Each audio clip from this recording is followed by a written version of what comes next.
Hello guys, my name is Gabriel. We're here with JetSurf USA, and in today's video we're going to be showing you a troubleshooting tip on making sure that your flywheel is secured correctly and is working correctly. Now, starting off, what you want to do is you want to grab your shaft here and you're going to spin it clockwise.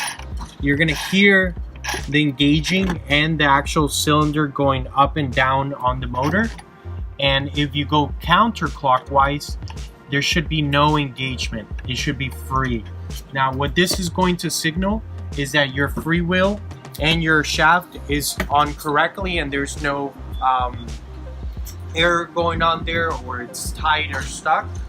If you do have any questions, if you perform this troubleshoot procedure and there is something, if it engages on both sides or it's stuck or it doesn't move, then please feel free to call us. That way we can help you out further.